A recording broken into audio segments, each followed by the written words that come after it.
Assalamualaikum warahmatullahi wabarakatuh. Perkenalkan, nama saya Neng Nur Hasana dari kelas AMN 21D. Untuk pertemuan kali ini, di bab 7, kita akan menjelaskan tentang pelaporan segmen, evaluasi pusat investasi, dan transfer pricing. Di sini poin-poin yang akan dijelaskan ada 4, yaitu pendahuluan, kedua, pelaporan segmen, ketiga, evaluasi pusat investasi, dan yang keempat ada transfer pricing. Pendahuluan. Bab ini akan membahas apa yang dimaksud dengan pelaporan segmen, evaluasi pusat investasi, dan transfer pricing pada sebuah perusahaan. Di mana adanya pembahasan tentang pelaporan segmen ini, manajer dapat mengetahui bagaimana kinerja segmen-segmen yang ada di perusahaan. B. Pelaporan segmen. Terkait dengan pelaporan keuangan segmen, perusahaan biasanya menjalankan bisnisnya dari berbagai macam produk atau jasa yang dapat beroperasi di berbagai wilayah geografis dengan mencari keuntungan peluang pertumbuhan bisnis, prospek kerja, promosi pemasaran, dan melaksanakan manajemen risiko. 1. Pengertian laporan keuangan segmen. Adanya laporan segmen merupakan bagian suatu perusahaan khususnya yang beroperasi dalam kondisi yang berbeda dari sebuah industri dan wilayah geografis, bertujuan menyediakan informasi bagi para pembisnis yang menggunakan laporan keuangan mengenai kontribusi laba, skala relatif, turn, pertumbuhan dari berbagai industri dan wilayah geografis. Yang kedua ada definisi laporan keuangan segmen perusahaan.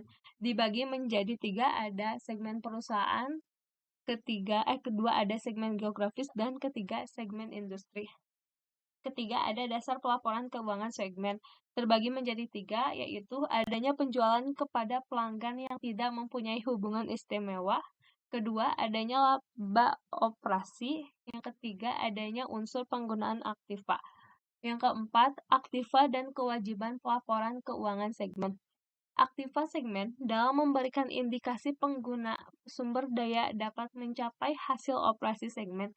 Ketika aktiva segmen merupakan semua aktiva berwujud dan aktiva tak berwujud yang dapat diidentifikasi pada suatu segmen tertentu.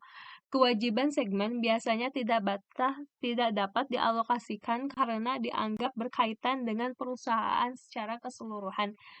Kelima, ada informasi pelaporan keuangan segmen yang disajikan. Keenam, pendapatan dan beban laporan keuangan segmen.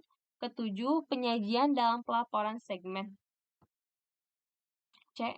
Evaluasi pusat investasi.